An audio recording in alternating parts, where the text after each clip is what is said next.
मिक्सरच्या भांड्यामध्ये मी एक मसाला तयार करून घेते. तर त्यासाठी सुकं खोबरं घेतलं आहे, 10 ते 12 लसणाच्या पाकळ्या घेतल्यात, 4 हिरव्या मिरच्या घेतल्यात, 1 चमचा भरून पांढरे तीळ घेतलेत, 1 चमचा भरून बडीशेप घेतली, त्याचसोबत 1 चमचा भरून जिरं घेतलं आहे, अर्धा चमचा ओवा घेतला आहे आणि अर्धा चमचा हळद घेतली. तर आता हे सर्व मिक्सरला मी व्यवस्थित असं बारीक वाटून घेते. खोबऱ्याचे तुकडे अजिबात राहिले नाहीत पाहिजेत, चांगलं बारीक वाटून घ्यायचं खोबऱ्याचे तुकडे पण. आता इथं हा मसाला तयार करून घेतला आहे. आता ह्याच्यामध्ये मी मोठा उभा चिरलेला कांदा घेते. कांदा मी कच्चाच घेतला आहे. त्याचसोबत भरपूर अशी कोथिंबीर घेऊन मी हे सर्व परत एकदा मिक्सरला खूप छान असं बारीक वाटून घेतलं आहे. पाणी न घालताच हा मसाला तयार केला आहे. आवश्यकता असेल तर आपण इथं पाणीसुद्धा वापरू शकतो. तर इथं बघा मी बनवते आज ज्वारीच्या पिठाची झटपट अशी थालीपीठं.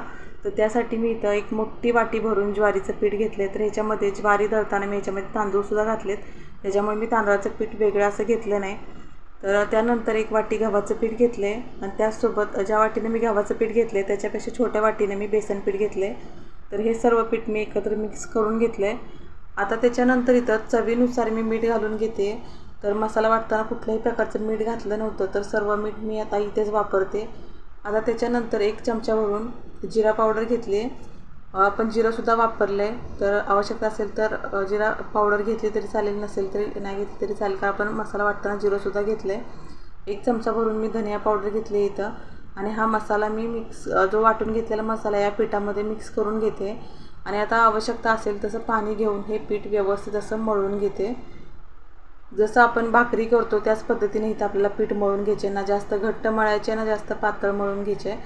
जसं आपण ज्वारीची बाजरीची भाकरी करतो त्याच पद्धतीने इथं थालीपीठचं हे पीठ मळून घेतलं आहे. तर पीठ बघा मस्त असं मळून झालं आहे. आता इथं मी मस्त अशी गरमागरम ज्वारीची झटपट अशी थालीपीठ बनवते. तर हा रुमाल मी घेतला आहे, तर हा रुमाल मी थालीपीठ करण्यासाठीच वापरते.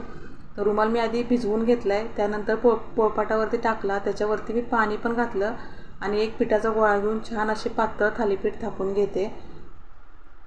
तर इथं या पद्धतीने थालीपीठ तयार झाले. आता इथे मी तवा गरम करायला ठेवला होता. तर तवा व्यवस्थित असा चांगला गरम करून घ्यायचा आणि त्याच्यानंतरच हे थालीपीठ तव्यावरती घालून घ्यायचं. तर या पद्धतीने मी रुमाल घातला, त्याच्यावरती थोडंसं पाणी घातलं. पाणी घातल्यामुळे काय होतं, जे थालीपीठ आपण रुमालावरती थापतो ते अलगद असं तव्यावरती जातं आणि रुमालाला अजिबात चिटकत नाही. आता मी सर्व बाजूने तेल सोडून घेतलं आणि याच्यावरती झाकण घालते. थोडंसं गॅस मध्यम करते आणि हे थालीपीठ मी भाजून घेते.